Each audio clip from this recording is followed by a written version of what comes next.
Assalamualaikum warahmatullahi wabarakatuh. Waalaikumsalam warahmatullahi wabarakatuh. Syukran lillah, salatu wassalamu ala rasulillah alladzi la nabiyya ba'dah. Penghormatan saya tumpangkan kepada yang sebelumnya. Banyak, sangat banyak ya. Tidak saya sebutkan satu persatu. Intinya saya menghormati dan menghargai semuanya. Saya alumni Mustofawiyah tahun 1995. Bapak Ibu, tinggal di Medan.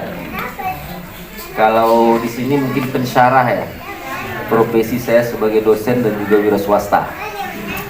Istri baru 1 dan anak baru 4. Alhamdulillah. Ada rencana, keberanian yang kurang.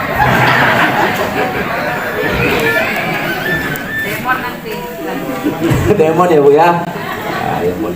Biasanya alumni Mustofawiyah itu sangat setia itu. Bukan setiap tikungan ada maksudnya. Pertama saya ingin menyampaikan bahwa ini yang fotonya ada di flyer ini, Syekh Mustafa Hussein adalah pendiri Pondok Pesantren Mustofawiyah, sekaligus juga founding father bangsa Indonesia, pendiri negara Republik Indonesia. Beliau seangkatan dengan Kiai Haji Ahmad Dahlan, pendiri NU, dan Kiai Haji Hasyim Asy'ari, pendiri Muhammadiyah, dan Kiai Haji Hasyim Asy'ari, pendiri NU. Cuma beliau memilih mendirikan pondok pesantren dan diberi nama Madrasah Mustofawiyah beralamat di Desa Pembabaru. Syekh Mustafa Hussein bersama Kiai Haji Hasyim Asy'ari dan kiai-kiai yang lainnya ya, berjuang bersama-sama dalam rangka memerdekakan Indonesia.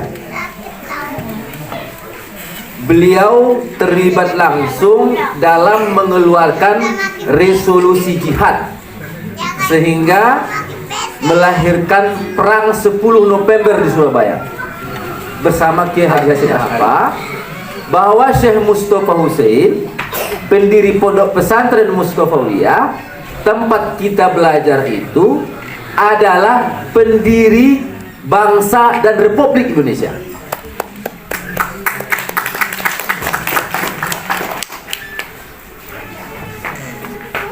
Tatkala ditanya sebetulnya beliau ini profesinya apa gitu, kita bingung menjawabnya Bapak Ibu. Bingung jawabnya. Dia ulama sekaligus juga guru. Maaf saya kurang pas, bisa bahasa Upin Ipin. Saya pakai bahasa Indonesia salah. Jadi beliau itu ulama. Beliau juga politisi. Beliau juga organisatoris ya, orang yang ahli dalam bidang organisasi. 17 organisasi yang beliau dirikan gitu ya. 17 organisasi. Beliau anggota konstituante. Sekarang ini DPR RI ya. Beliau juga seorang businessman, peniaga tadi ya. Businessman. Bisnisnya itu luar biasa. Di tahun 1912 dia sudah punya buruh yang didatangkan dari Jawa. Perkebunan yang dia kelola itu setara dengan perkebunan yang dikelola oleh Hindia Belanda ketika itu. Karena saat itu Indonesia sedang dijajah. Artinya apa? Saya melihat ya, pendiri Pondok Pesantren Mustofawiyah ini punya visi dan misi besar. Bagaimana idealnya Indonesia itu dibangun setelah merdeka. Ini sebetulnya yang ingin dijelaskan oleh Syekh Mustafa Hussein. Artinya santri Mustofawiyah dan alumninya kalau udah tamat tidak cukup hafal alhamdulillahi badiil hadi ila bayani mahyair rasyadi, dapat dope amat da'ar baban nuha warosama syamsal bayani fi suduri ulama. Gak cukup hafal itu. Kalamuna labzum mufidun kastaqim wasmun wa fi'lun thumma harfunil kalim. Wahiduhu kalimatun wal qawlu am. Dia ada dong anda wa kalimatun biha kalamun qad yu'am. Bil jarri wan tanwini wan nida wa al wa musnadun lil ismi tamzizun hasal. Bita fa'al wa atat wa yakmali dan seterusnya. 1000 harus dihafal. 1000 bait saya harus dihafal. Jadi santri dan alumni tak cukup pandai bersair, pandai nahu, pandai sorof, pandai balagoh, ya, hafal Al-Quran. Tetapi apa? Harus mampu memainkan kiprahnya, kontribusinya dalam rangka membangun bangsa Indonesia dan dunia seperti harapan yang mewakili Pak Duta tadi. Berkontribusi. Nah, itu dia maksudnya. Apa contoh kontribusi konkret dari alumni Mustopoiyah? 1. Sudah lebih 1000 lembaga pendidikan yang didirikan alumni Mustopoiyah di seluruh dunia, Pak Duta. Lebih 1000. Kalau di Sumatera, barangkali kiprah alumni Mustopoiyah lebih besar dibandingkan dengan kiprah NU dan Muhammadiyah dalam bidang pendirian lembaga pendidikan di Sumatera. Itu di Tabaksel saja, Tapanuli bagian selatan, termasuk Madinah itu 500 lembaga pendidikan lebih yang didirikan oleh Mustopoiyah. Jadi kiprahnya luar biasa. Daerah Jabodetabek, Bapak Ibu, dalam bidang bisnis, lebih dari 1000 minimarket yang didirikan alumni Pondok Pesantren Mustopoiyah, Pak Duta. Lebih 1000 minimarket. Kalau di Indonesia namanya minimarket. Ada yang supermarket, ya, lebih 1000. Politisinya banyak. Waktu pemilihan legislatif kemarin, ini di Indonesia ya, sesuai dengan apa yang disampaikan oleh Pak Ketua di sini, nggak usah. Indonesia 148 orang yang minta rekomendasi dari saya untuk menjadi anggota legislatif, Pak Duta Besar. Ada 56 yang minta rekomendasi dari Ketua Kamus untuk menjadi anggota KPU, Komisi Pemilihan Umum. Kalau di Batam, dari 200 TPQ, Taman Pendidikan Al-Quran, semacam madrasah kalau di sini ya, yang ditempatkan di masjid-masjid, 100 diantaranya kepala sekolahnya alumni Mustopoiyah. Alumni Mustopoiyah 100. Makanya kakan kemenaknya, Pak, itu alumni Mustopoiyah Kota Batam. Ini mau jadi kanwil katanya di Kepri. Ya bagus, di Pulau Riau ya. Biar saya jadi ketua kamus terus. Jadi pejabat mereka aja lah gitu. Di Pekanbaru, Riau, dari 800 masjid, 600 garim penjaga masjidnya itu alumni Mustopoiyah. Daerah, kita ke Pasaman Barat ya Bapak Ibu ya, Pasaman Barat Sumatera Barat. Dari 250 dai, 235-nya alumni Mustopoiyah, satu kabupaten, Pak. Satu kabupaten. Artinya apa Bapak Ibu? Alumni Mustopoiyah ini ya banyak. Karena sudah berdiri dari tahun 1912. Secara kasar diperhitungkan lebih dari 100.000 orang. Dan itu sudah menyebar di mana-mana dengan ragam profesi yang berbeda-beda. Profesinya berbeda-beda. Jadi oleh karena itu Bapak Ibu sekalian, sama dengan apa yang disampaikan oleh Pak Ketua tadi, bahwa kita sebagai alumni Mustopoiyah dituntut memainkan peran kita masing-masing sesuai dengan bidangnya. Nah, yang pedagang silakan berdagang, yang berniaga silakan berniaga. Kalau di Indonesia yang berpolitik silakan berpolitik. Ya, yang mau memilih di dunia pendidikan silakan di dunia pendidikan, yang birokrat silakan menjadi birokrat. Tetapi kita membawa misi yang sama, apa? Itu pesan dari Tuan Guru kita ini, Syekh Mustafa Hussein, bahwa kita sebagai santri, di dalam diri kita melekat ideologi santri. Setidaknya kata Gus Dur Abdurrahman Wahid, ada 3 karakteristik santri. 1, mandiri. Mandiri. Maka di Muslim bukan mandi sendiri maksudnya. Dia termasuk itu ya, mandi sendiri, nyuci sendiri. Kami itu tinggal Pak itu di pondok. Pondoknya itu ukurannya 3 kali 2 meter. 3 kali 2 ya, 2 kali 3 meter. Disitulah kami tinggal. Saya tamat SD langsung diantar orang tua ke Mustofawiyah. Nah, disitulah saya tinggal. Saya harus mandi sendiri, betul tadi, nyuci sendiri, masak sendiri, makan sendiri, bobok sendiri, tidurnya juga sendiri. Nah, itu melatih kemandirian. Itu kata Gus Dur, mantan presiden kita. Kemudian yang kedua, konsisten. Kita harus konsisten ya, sama-sama konsisten, istiqomah. Istiqomah mengamalkan ajaran atau ideologi santri. Apa itu? Ya ajaran agama yang kita pelajari ini. Jadi apapun profesi kita maunya, ya kita ikutilah, ya kita ikuti dan kita jalankan, ya ideologi atau ajaran, nilai-nilai yang kita pelajari saat kita menjadi santri di Pondok Pesantren Mustofawiyah.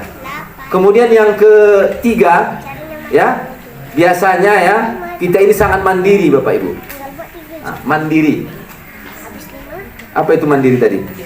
Mandi sendiri ya. Sangat mandiri, kemudian konsisten.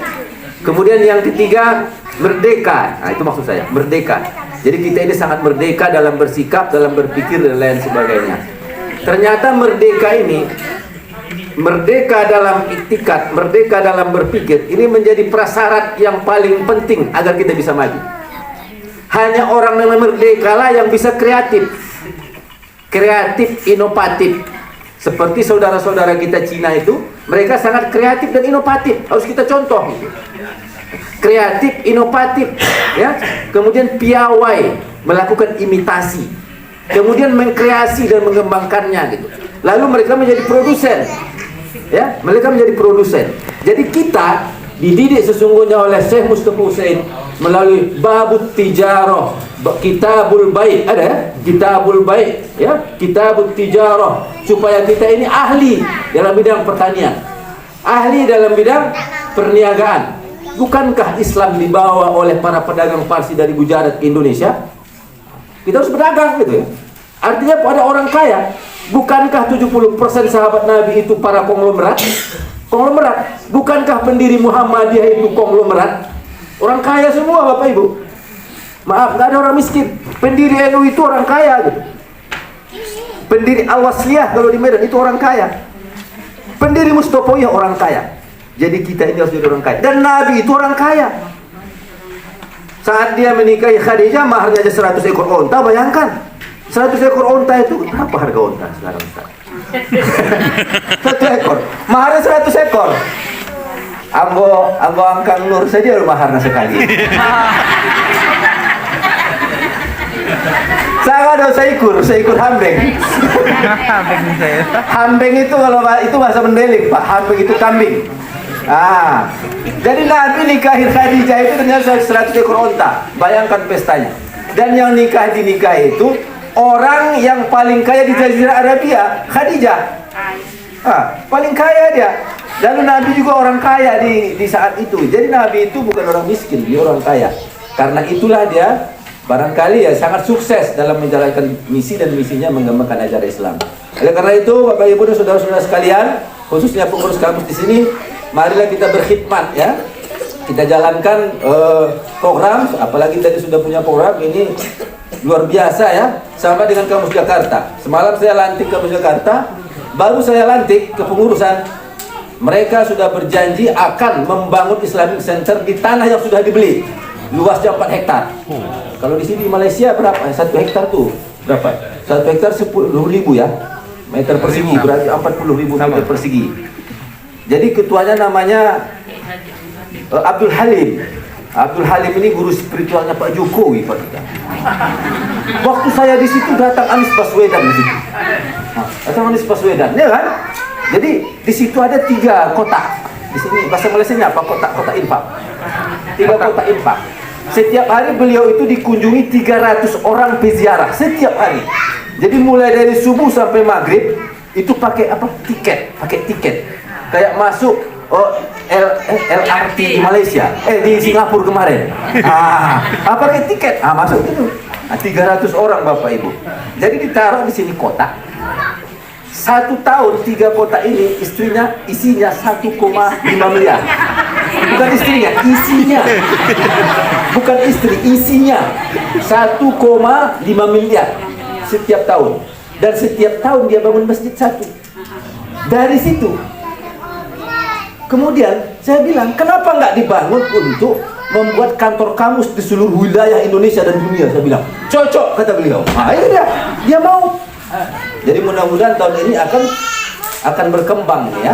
Akan berkembang dan mudah-mudahan berdiri. Dan saya yakin di Malaysia ini lebih gampang. Apalagi hanya untuk bangun gitu.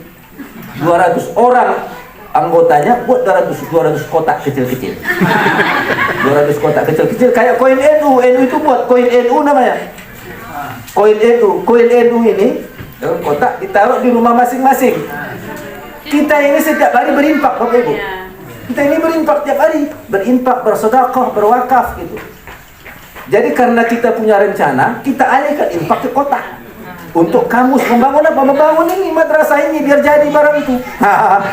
Biar jadi dia. Jadi tidak hanya cerita-cerita gitu. Biar jadi. Saya yakin tahun depan saya akan kembali lagi untuk meresmikan itu. Insyaallah ya. Ibu, saya tak mau mengajari limau berduri dan mengajari ikan berenang. Semuanya sini ahli ya. Semuanya ahli. Yang pasti ahli ru'yah dan ahli hisab. Gara-gara beliau ahli hisab, makanya kami tahan 1 jam. Nah itu dia. Nah ini, saya jadi ahli hisab. Nah, ditahanlah kami 1 jam di Singapura, Bapak Ibu. Barangkali itu saja. Wassalamualaikum, maaf. Saya yakin setelah ini nanti akan ada forum diskusi ya. Insyaallah. Kita akan diskusi kalau terkait program kamus, nanti akan saya jelaskan. Kamus TV ya. Kita punya TV Pak Duta. Ini disiarkan secara live. Mudah-mudahan nanti Pak Jokowi nonton, Bapak langsung diangkat jadi duta. Assalamualaikum warahmatullahi wabarakatuh.